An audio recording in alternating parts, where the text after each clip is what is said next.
Airport के पास arrow city बनेगी। शासन स्तर पर अब इसकी कवायद भी शुरू हो गई है। अत्याधुनिक सुविधाओं से लैस राज्य का पहला शहर होगा। परियोजना के लिए तलाशी जा रही है जमीन। एरो सिटी में 5 star hotel, mall, cafe, restaurant समेत अत्याधुनिक सुविधाएं होंगी। जॉली ग्रांट एयरपोर्ट का भी विस्तार होगा। पार्क में लगाई जाएंगी ऑस्ट्रेलियन ग्रास।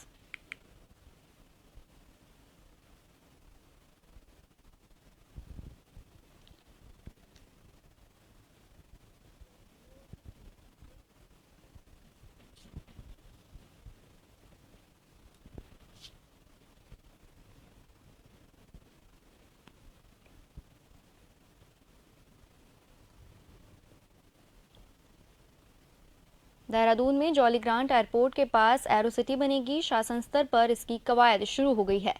अत्याधुनिक सुविधाओं से लैस राज्य का यह पहला शहर होगा। परियोजना के लिए अब जमीन भी तलाशी जा रही है।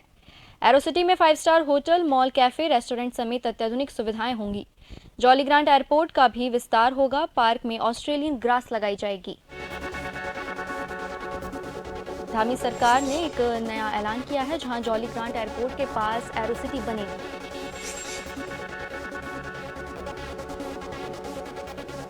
जॉली ग्रांट एयरपोर्ट का भी विस्तार किया जाएगा। शासन स्तर पर इसकी कवायद शुरू हो गई है।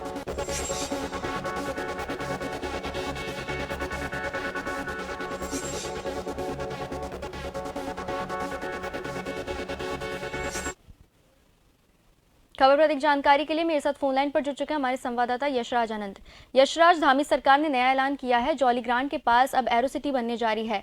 क्या कुछ तैयारियां की गई है इसको लेकर?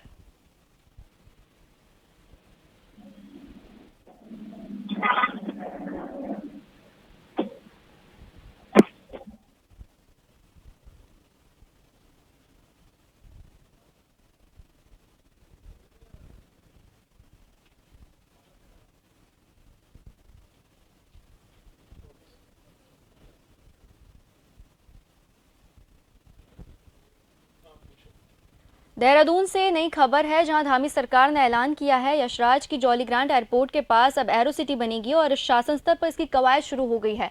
क्या कुछ तैयारियां की जा रही है इस ऐलान पर?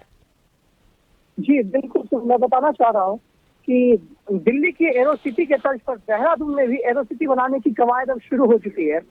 मैं बताना चाह रहा हूँ कि जॉली ग्रांट एयरपोर्ट के पास जो देहरादून का एयरपोर्ट है, ये जॉली ग्रांट एयरपोर्ट है, उसी के पास इस परियोजना के लिए जमीन की भी तलाश की जा रही है और जमीन की खोजबीन हो रही है। एरो सिटी में 5 स्टार, मैं आपको बताना चाह रहा हूँ कि एरो सिटी यह जो है ये दिल्ली के तर्ज पर, दिल्ली के रोल मॉडल के आधार पर बनेगा। और आखिर एरो सिटी में होता क्या क्या है, तो एरो सिटी में 5 स्टार होटल होंगे, मॉल होंगे, कैफे होंगे, रेस्टोरेंट से लेकर सभी अत्याधुनिक सुविधाएं मुहैया कराई जाएगी, ताकि आने जाने वाले यात्रियों को किसी भी तरह की कोई परेशानी ना उठानी पड़े। और दूसरी सबसे बड़ी बात है कि इसमें यात्रियों के, लोगों के रहने के लिए, हजारों लोगों के रहने के लिए आवास भी बनाई जाएगी। इसमें आवास की भी सुविधा होगी, ताकि लोगों को यदि किसी कारणवश लेट हो जाती है फ्लाइटें या किसी कारणवश लोग पहले यात्री आ जाते हैं, तो वहां पर ये लोग रह सकते हैं, रहने की भी सुविधा मुहैया कराई जा रही है। वही परियोजना यदि धरातल पर उतरी है तो ये प्रदेश का पहला विश्व स्तरीय आधुनिक शहर होगा। यह सबसे बड़ी बात है देहरादून के लिए। वही जॉली ग्रांट एयरपोर्ट का भी विस्तारीकरण, क्योंकि जब यह बनेगा तो जॉली ग्रांट एयरपोर्ट का भी काफी ज्यादा विस्तार किया जाएगा, जो कि अभी छोटे है, छोटे रूप में उसका वहां पर विस्तार करके इसको और बड़ा किया जाएगा। इसके बाद यदि बात की जाए कि एयरपोर्ट से वहां पर कनेक्टिविटी की यदि बात की जाए, तो एयरपोर्ट, तो इसके बाद एयरपोर्ट की अंतर्राष्ट्रीय कनेक्टिविटी होगी।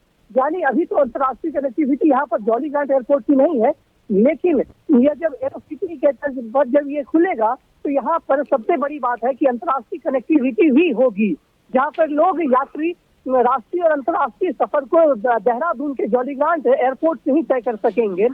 और सबसे बड़ी बात है कि ऐसे में एरो सिटी भविष्य का बड़ा बिजनेस हब भी बनकर तैयार होगा, क्योंकि उत्तराखंड एक ऐसा राज्य है जो यहाँ पर पर्यटन बहुल क्षेत्र है। पर्यटन बहुल क्षेत्र में यदि अंतर्राष्ट्रीय उड़ानें होती है, लोग अंतर्राष्ट्रीय स्तर पर लोग आते जाते हैं, देश से बाहर के भी लोग यदि आते जाते हैं, तो क्या होगा कि यहाँ पर लोग सुविधा पूर्वक तरीके से आ सकते हैं और आने के बाद यहाँ पर डायरेक्ट आ सकते हैं हवाई जहाज से कम समय में और यहाँ पर विजिट करके यहाँ पर कई ऐसे घूमने वाले क्षेत्र, नैनीताल, मसूरी, चार धाम है, केदारनाथ, बद्रीनाथ, यमुनोत्री, गंगोत्री, कई ऐसे क्षेत्र यहाँ पर लोग आ सकते हैं। आने के बाद दर्शन करने के बाद वो वापस भी भारत में ही कहीं और जगह घूम सकते हैं। ये सबसे बड़ी बात होगी कि पर्यटन क्षेत्र में एक इंटरनेशनल एयरपोर्ट बन रहा है। यह बहुत बड़ी बात होगी जिससे पर्यटन के द्वारा उत्तराखंड राज्य की कमाई भी बढ़ जाएगी, क्योंकि उत्तराखंड एक ऐसा क्षेत्र यहाँ पर पर्यटन की कमाई बहुत अधिक होती है।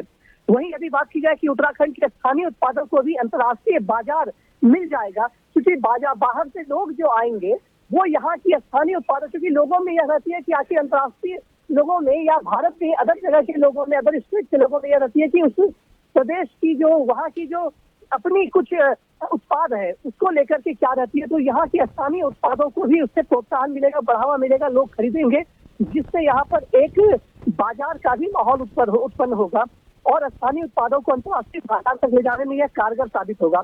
वहीं विदेश की तर्ज पर पार्क भी स्थापित किए जाएंगे। यहाँ पर बहुत ऐसे बच्चों के लिए पार्क भी स्थापित किए जाएंगे। बड़े भी उस पार्क का आनंद ले सकते हैं, जहाँ पर पार्क में जॉगिंग की लाइनें हो, जॉगिंग के लिए होगा, तब साइकिलिंग ट्रैक बनाई जाएगी और ध्यान मतलब योगा करने के लिए हट की भी व्यवस्था रहेगी। साथ ही साथ लैंडस्केपिंग और ऑस्ट्रेलियन ग्रास तक लगाने पर विस्तार से काम चल रहा है, क्योंकि ऑस्ट्रेलियन ग्रास जो होता है यह अपने आप में काफी छोटा होता है, लेकिन काफी नॉर्मल और कहते हैं ना गद्दे जैसा होता है, मुलायम होता है। तो इसके तर्ज पर भी यहाँ पर ऑस्ट्रेलियन ग्रास भी लगाने की बात की जा रही है। वहीं हर मौसम में पार्कों में फूल और हरियाली, यानी कि यदि आप बात की जाए कि फूलों की, तो वो फूल ऐसे लगाए जाएंगे जो कि हर मौसम में, चाहे वो ठंड हो, चाहे वो गर्मी हो, चाहे बरसात का, सारे मौसम में वहाँ पर फूल खिलते रहेंगे। इसी तर्ज पर ये जो एरो सिटी बनाने की बात की जा रही है, इससे काफी ज्यादा उत्तराखंड, सिर्फ देहरादून ही नहीं पूरे उत्तराखंड को फायदा मिलने वाला है। जी चलिए, आपका बहुत बहुत धन्यवाद तमाम जानकारी साझा करने के लिए।